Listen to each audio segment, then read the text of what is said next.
This is Horror Sucks, the podcast where we watch trash movies so you don't have to. I'm Ashley Atkins, and I'm not friends with Carter right now. Hi, I'm Carter Rhodes, and I'm just hearing this for the first time. And also, did you know that the month that we are filming this is Celiac Awareness Month? So let's raise some money for the cure by buying the Bun Run shirts. Why aren't you friends with me? Glad we circled back. Because you disrespected this movie earlier this week, That's true. I have a bone to pick. This is one of my favorite movies, but we are going to tell you why The Craft sucks. Although I would say it doesn't suck. So the way Ashley and I do this is that we don't talk about the movie for a full week because we want to save all the content for the podcast. But sometimes we let things slip out in terms of what we're thinking. And Carter compared this to My Ghost Ship, which Ghost Ship is a good movie, but the way he said it, well, it was a decent movie, but the way he said it was so disrespectful. And this is such a classic. This was very formative for me, so we have a problem. Yeah. So just to run over how we do things on this podcast. First, we are going to go into the plot. Then we're going to give you some fun facts about the movie.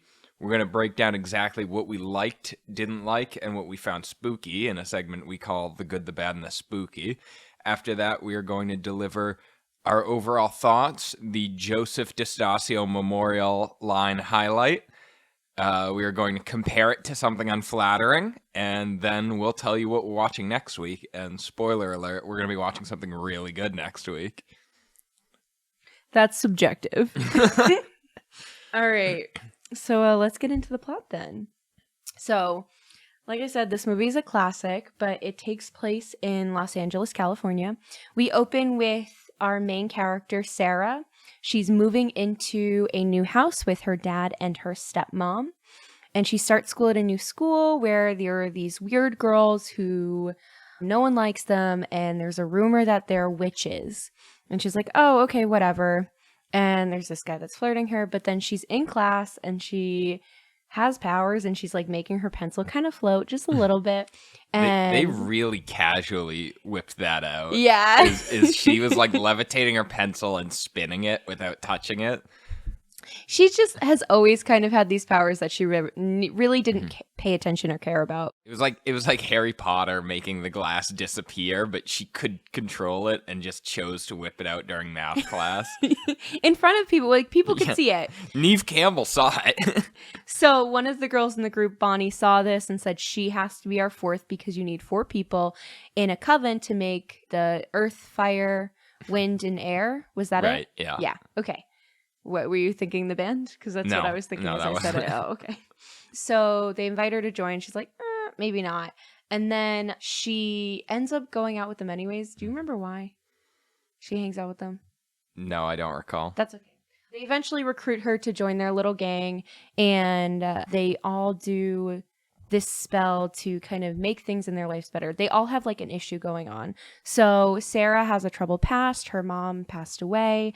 She's previously tried to commit suicide. Bonnie was in a car accident where there was a fire and her whole back is burn scars. Rochelle is an African-American student, and I want to say the school is not very diverse, and she is a bully who is racist. She's a racist bully at school. So they she explicitly make sure that the racist confirms that she is picking on the girl because she is black. Yes, she explicitly says it. And then Nancy is very poor and lives in a trailer with an abusive stepdad. So they all kind of just want to escape these troubles. At the same time, Sarah becomes interested in this guy played by Skeet. I think his name was Chris. And so they go on a date, but she decides not to do anything with him. And he spreads a nasty rumor that, she was bad in bed. That not only did they have sex, but she was the worst. Yeah. I think he even said it was like worse than Nancy to just give a double burn. So that's when that kind of solidifies her in this group. And they frequently go to this witch shop run by this woman who's like kind of wise. And she knows that Sarah's different than the rest of them because they all steal from her while Sarah actually pays for her books and things that she wants. and they cast a love spell on Chris, and he becomes a simp. They cast a hair spell on the bully, and all of her hair falls out. They cast a spell that makes all of Bonnie's scars go away, and Nancy causes her stepdad to have a heart attack, which then gives them life insurance, and they move into like a really nice apartment. Did Sarah have any like issue that she resolved, or was that all just her helping her friends? Chris. Her issue was the love spell, which honestly was pretty lame. Yeah. In terms of her motivations. So okay, then they decide they're gonna invoke the Great Spirit Manon. Did I say it? Manon? Yes, yeah. Manon. So they invoke this. They want to invoke the Spirit Manon. So they go to this beach to do this ritual, and Nancy feels him come over her, and she feels all powerful, and the rest of them are like, yeah, whatever. But then things start to kind of go awry. You know, their simple spells start escalating. Skeet or Chris just is infatuated with Sarah, over the top, you know, shows up at her window at midnight. Or is it 3 a.m.? 3 a.m. Yeah, shows up at her window 3 a.m. and was like, hey, let's hang out. And she's like, no. And then the girl who's losing her hair is like, it's so bad. I honestly was terrifying to look at. And it just kind of escalates, and they ask the woman at the witch shop, and she's like, well, anything you do comes back to you times 3. So Sarah is like, all right, we need to tone it down. And Nancy's like, no, she's living like she's on a high. She feels unstoppable. And so Sarah tries to bind her so that she can do no harm. And it doesn't work. And then something happens with Chris. It's the peak of the movie. He like tries to rape Sarah. Yes. Oh my gosh. So Sarah's trying to like kind of get away from Chris. They're out of the beach again, and Chris is like, no, I just want you. And then that's where everything happens in LA. Yeah, I guess so. But so then he tries to force himself onto her, and she's like, I'm done. She takes off and running, and she runs to her friends, and they're like, oh, we got to get back at him. So there, of course, is a party. Much like LA, I guess. Classic. Chris is there. Nancy shows up. None of the other girls do at first. And Nancy's like, hey, let's talk. And Chris is like, I want nothing to do. Where's Sarah? I need to talk to Sarah. I feel bad, blah, blah, blah. And she's like, oh, Sarah's upstairs. Like, let's go upstairs.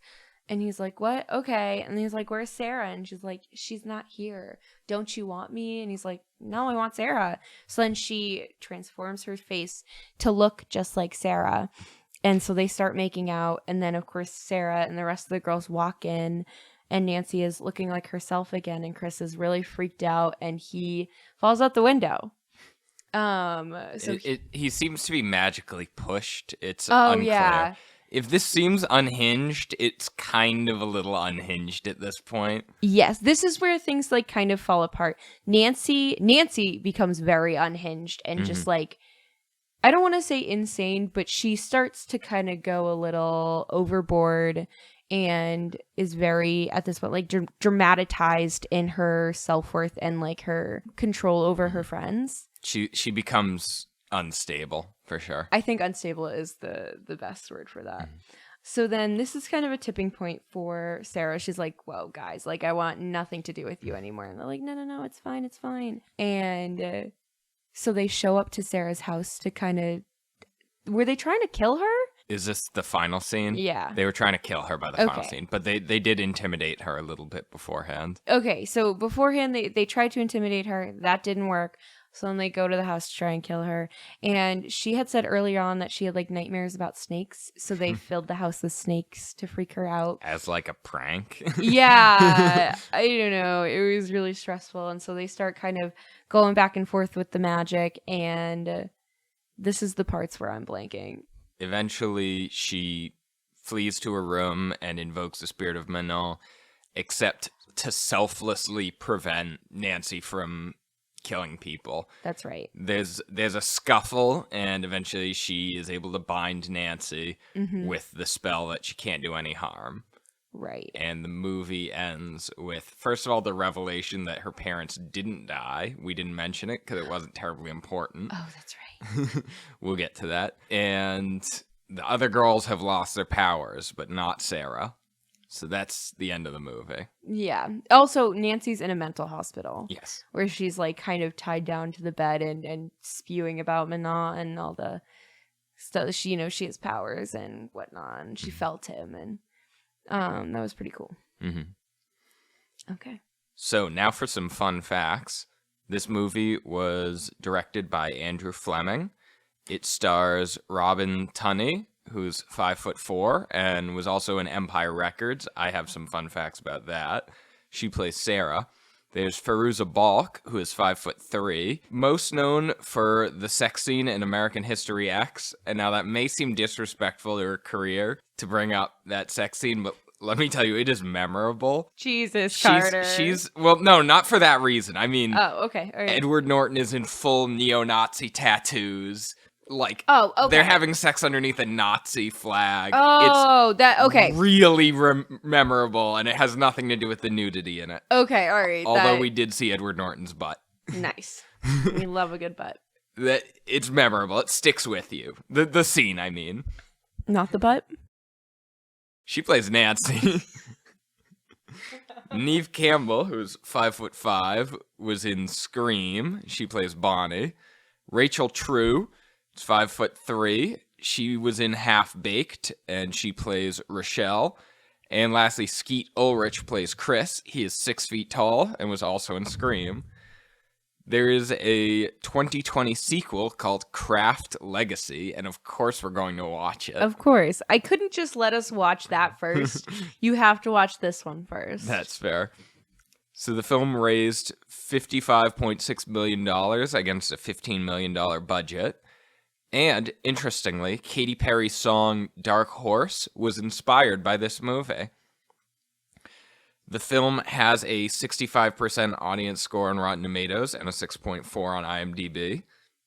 Before Robin Tunney, I hope I'm pronouncing that right, was cast as Sarah, the other actors they considered included Angelina Jolie, Alicia Silverstone, and even Scarlett Johansson. I thought for a second when I was rewatching it, I thought Alicia Silverstone played Silverstone. I thought it was, oh, well, all right. I thought Alicia Silverstone played the bully for like a quick second, then I realized it wasn't her.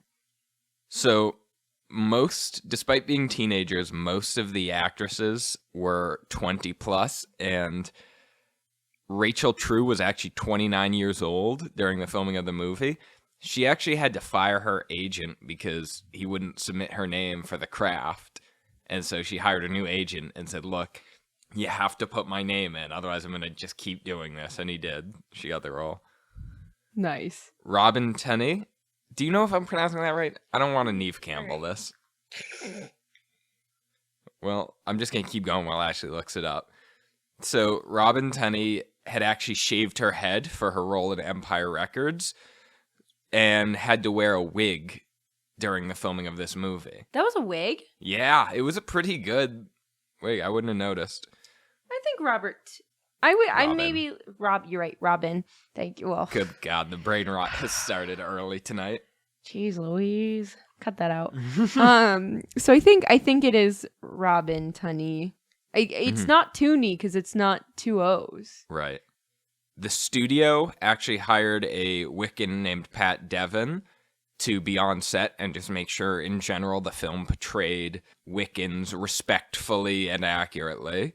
They actually used the god Manal because it's fictional, and they wanted one that just had no resemblance to any real belief system because they didn't want it to be cultural appropriation. The school used in filming was Verdugo Hills High School. Rachel True, who's the only non-white main character, was often ignored by promotional materials and press interviews, and was actually the only one of the major actresses not to be invited to the MTV Movie Awards that year. The other actresses actually apparently frequently had to remind press interviews, hey, you forgot a main character. Wow. Yikes. The film was called Der Hexen Club in Germany, which translates literally to The Witches Club. Obviously, colloquially, it's clearly Coven, but yeah. I like the literal translation better. And lastly, while researching her role, Fairuza Balk ended up purchasing a magic store in Hollywood, and that led to the urban legend that she's an actual witch, which is untrue. She just liked the store. Interesting. I didn't know that. There were a lot of fun facts. You have some great fun facts there. Cool. All right, then. Let's get into our favorite segment, the good, the bad, and the spooky. The good. Dun, dun, dun. So, what would you like to talk about first for the good? Okay. So the first thing, the best part, is the vibes. This movie has great vibes. It's very aesthetically pleasing. It's very 90s. 90s core punk, like, yes. They're dressed so ridiculously in their fashion. Everyone has, like, super baggy pants. Guess what? It's real. I know. It's on my good list. I loved it. The character, the design, everything like that was really good. That's the first thing. Also, the characters and, like, the actors' commitment to the characters was phenomenal, especially the actress who plays Nancy. Fairuza Balk. I'm not going to say that. Sorry, not to be disrespectful. I just don't want to mispronounce it. And I'm also definitely not going to show it to her, so she's just going to have to replicate how it sounds, and that's going to be really good. I'm not doing it. So anyways, the actress who plays Nancy, she just does such a good job of going all out, fully committing to this character. I loved it. I don't know, do you want to chime in? In general, the costume design was outstanding. The actresses joked that as the film went on, as their powers grew, their skirts shrank. Their clothes did a really good job of reflecting them growing as witches. In the beginning, it was so clear their makeup was so over the top that it was clear they were just girls pretending to be witches. And then as the movie went on, they really kind of grew into it, and it was subtle and impressive. And at one point, they do a ritual in which they all have some kind of animal. There's a butterfly, a bird, a snake, and a fish. After that, the girls tend to wear clothes that reflects that. Like, Rochelle wore a jacket covered in butterflies, and Neve Campbell wore this patterned leggings that really looked like snake scales. To the best of my knowledge, Nancy and Sarah don't continue the pattern, but I did really like that really subtle nod. Interesting. Not gonna lie, I didn't notice. But I think that also kind of coincides with which element they represented.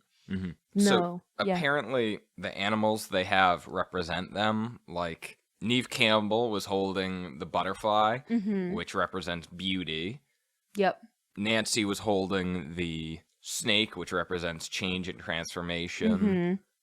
And then I suppose Sarah had either the fish or the bird. I think Sarah had the bird. Sarah wanted to fly away. Who cares? This is douchey enough. Yeah. What else did you like? I liked the plot. I liked the idea of new girl in town getting scooped up by these witches. She's actually a witch. They're not. And the power that they summon driving them crazy. And, I liked that a lot. The pacing was really good in that they had very minimal power. They had power that you couldn't really visualize, like making someone fall in love with you. There were no sparks or anything. It just, all of a sudden, he was being really nice to her, and they had to question if it was even the spell or if he was just acting kind of weird that day. And then it just accelerated. I liked that too. I also liked how it their powers also increased as they went on. It was a good gradual change. It wasn't like one day they have all these strong superpowers. It was like, oh, let's do this spell. One worked, and then the next time they did it, the other two worked. It wasn't just all at once, which I enjoyed.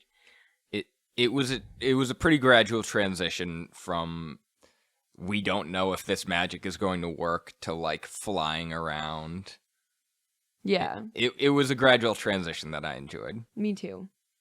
I was excited to see Neve and Skeet. Our old friends. Yes.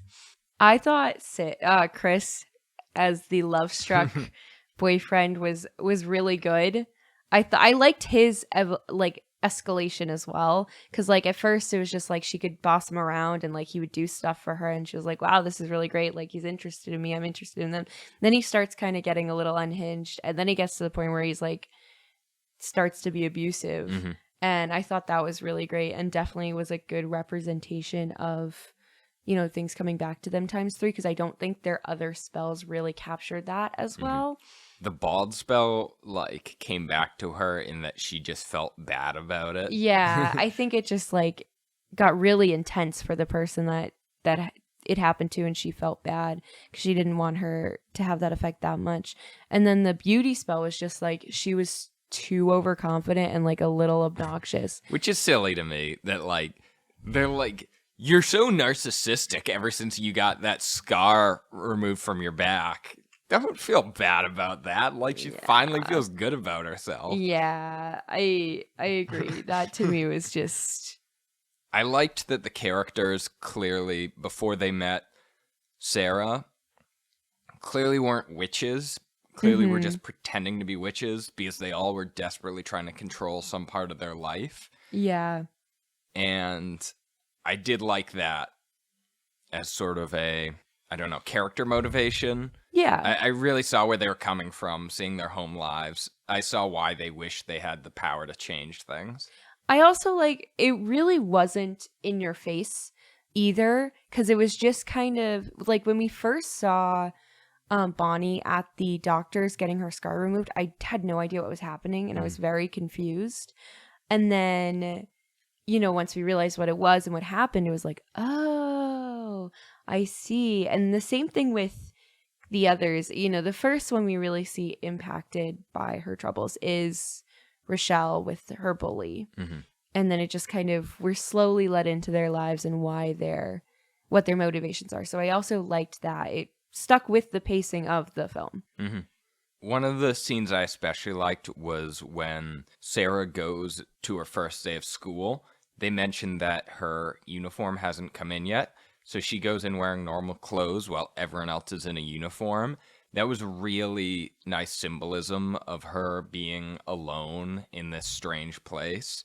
I really enjoyed that. I liked that too. I also liked how she like just stood out from everyone.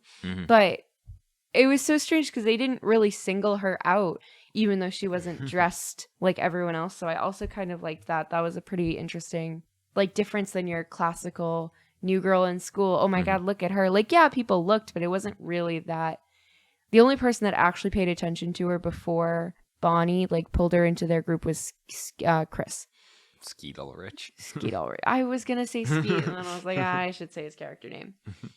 We switch around so much, no one has any hope. So one of the few special effects that I would like to highlight is whenever they did their glamour, which was how they changed their appearance, they would like bury their face in their hands and then run it through their hair.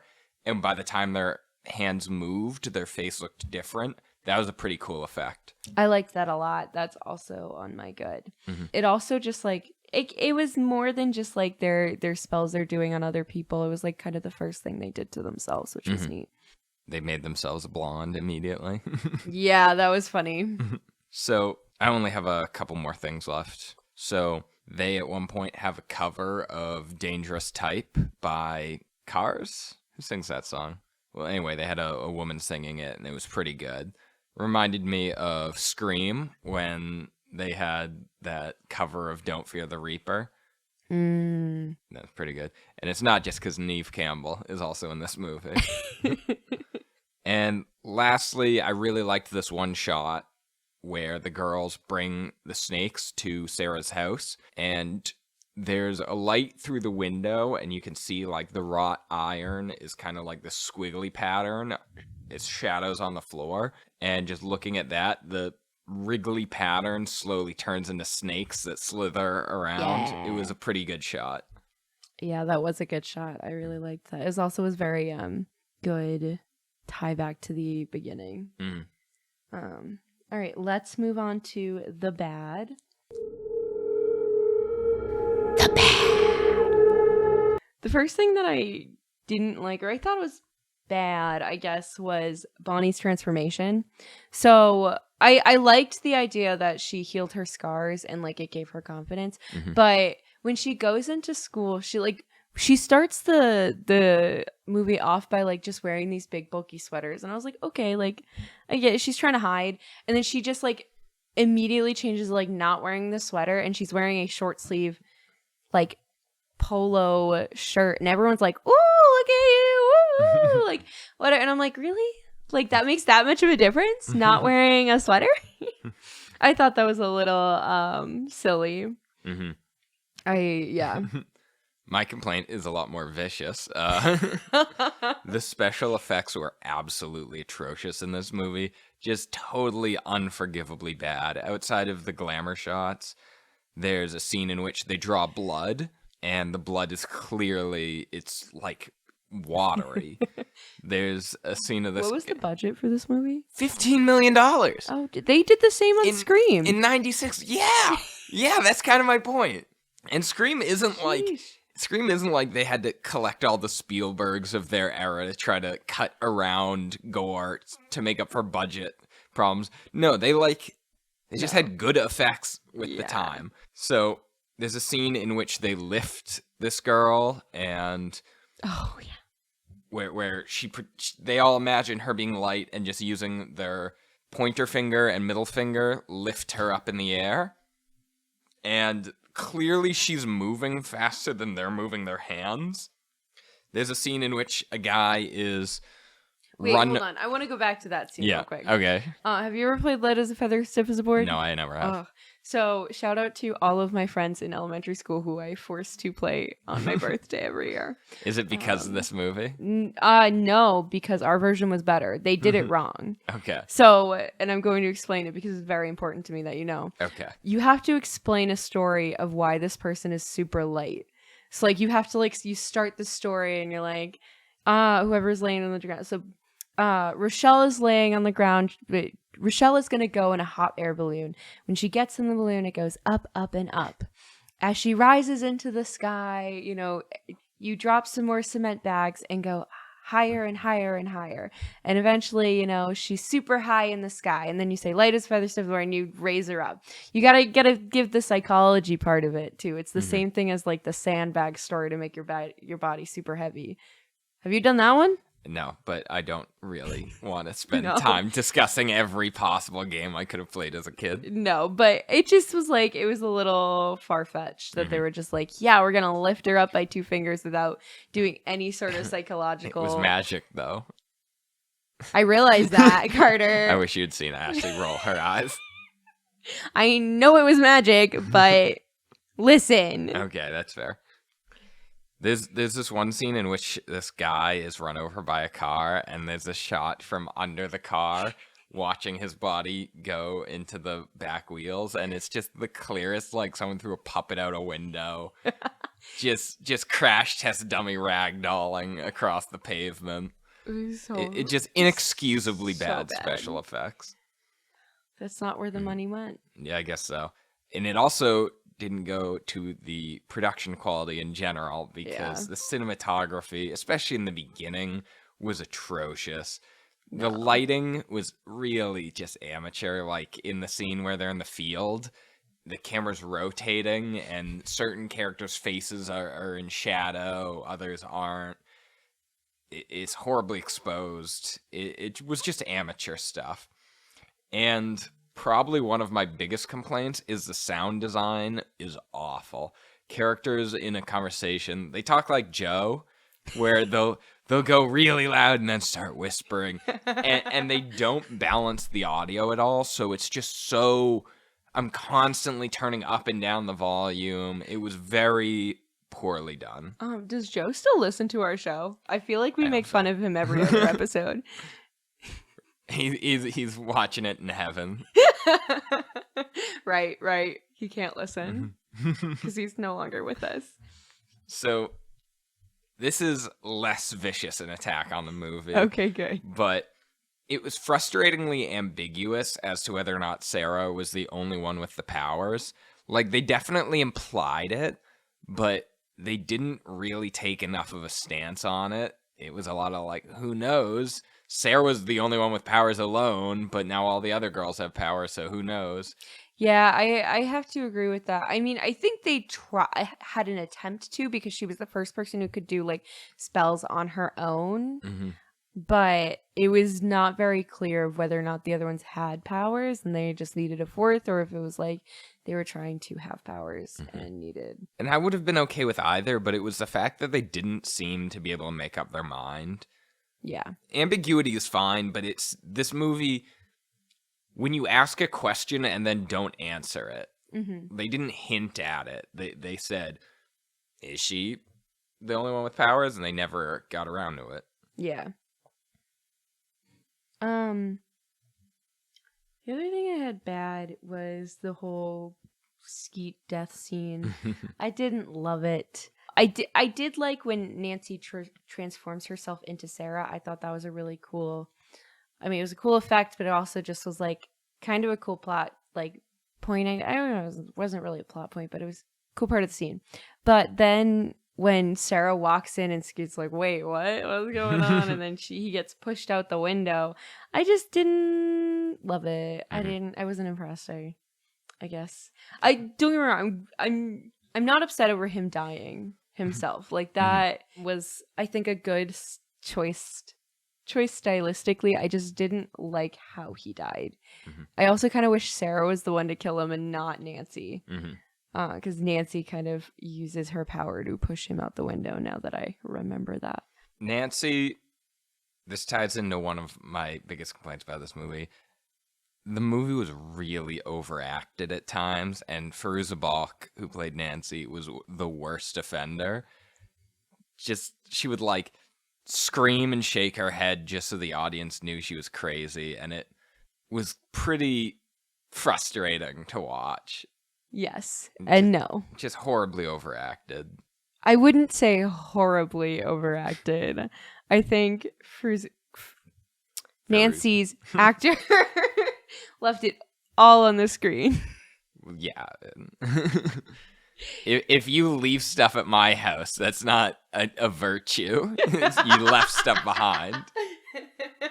She needs to come and pick it back up. I did leave stuff here last time too. Okay, but like, I don't want to defend her because I also felt at times her character was annoying because of her acting. But at the same time, I do know people that normally act like that. So to me, it made sense. There's this one scene in which this dream sequence where they threaten her. It's the silliest thing I've ever seen. She's laying in this giant 4-poster bed. Is that the right word?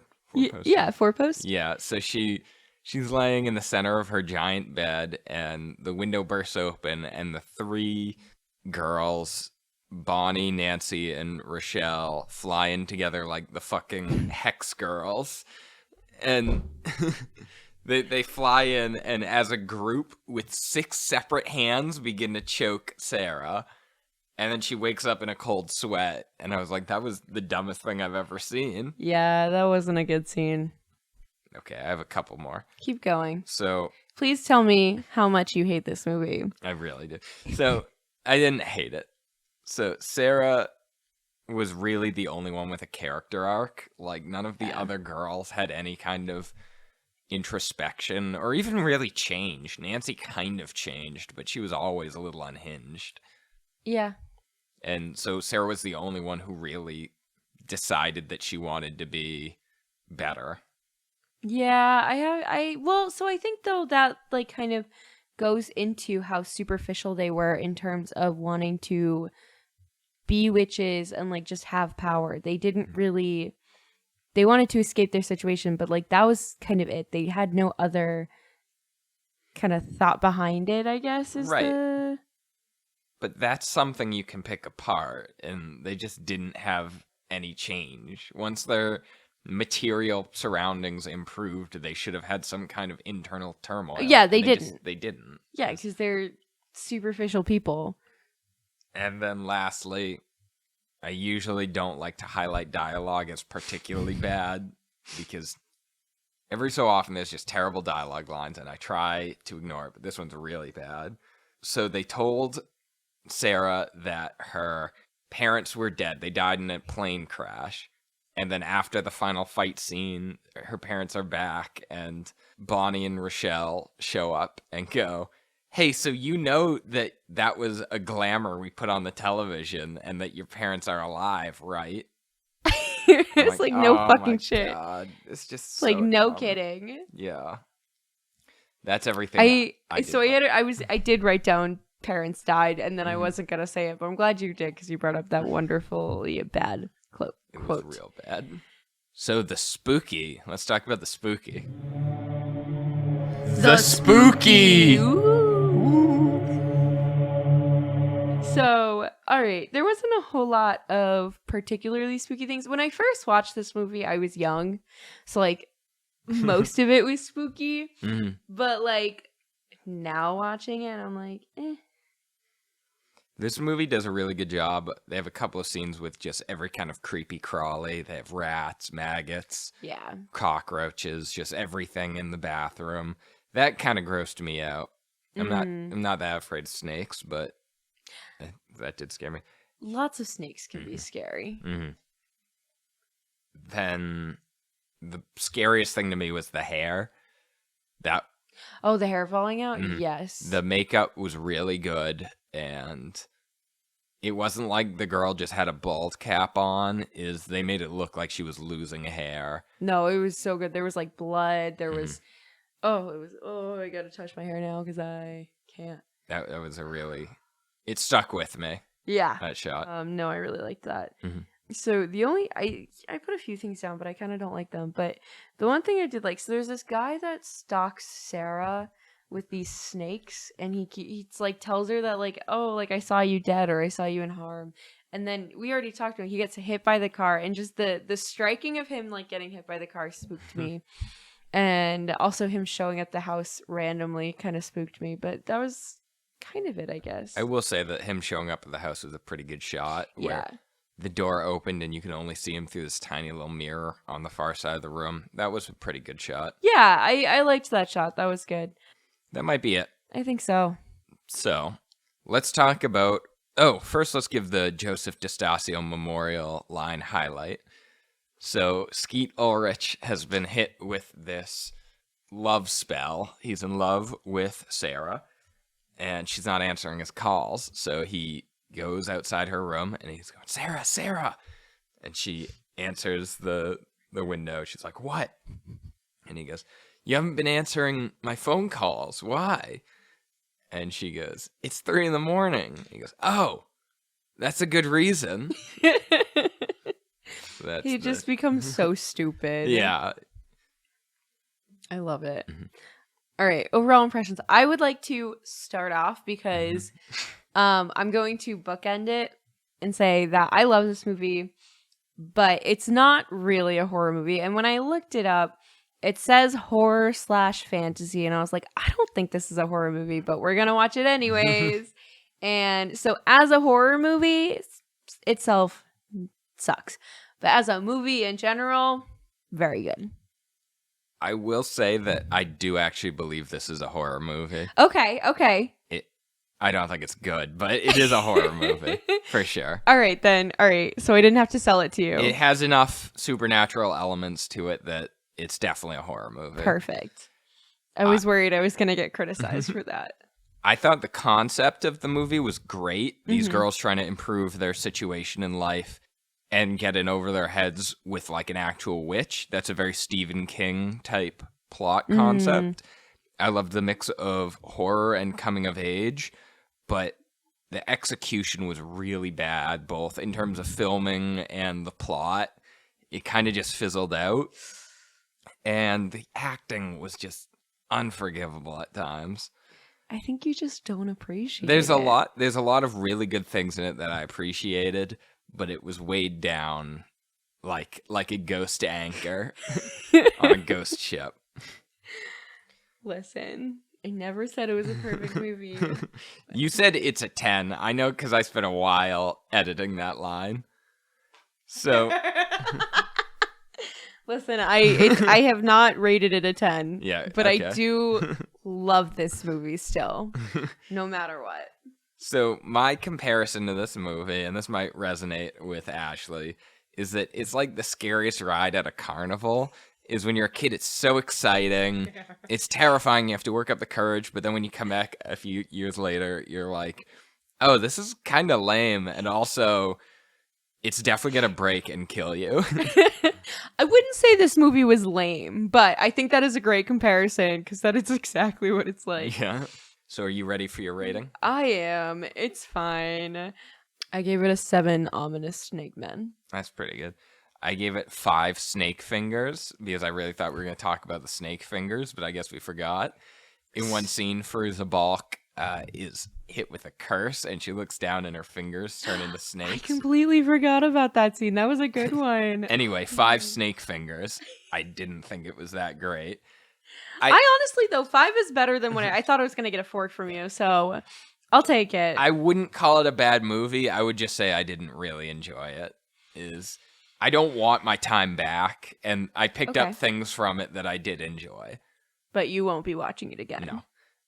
Okay. All right. So we still have beef, but it's fine. Next week, we will be watching Sasquatch Hunters. I'm going to read to you the back cover. Okay, before you do, I'm going to let the people know where they can watch it, which is only on Amazon Prime for $2.99. That's the only place it's available.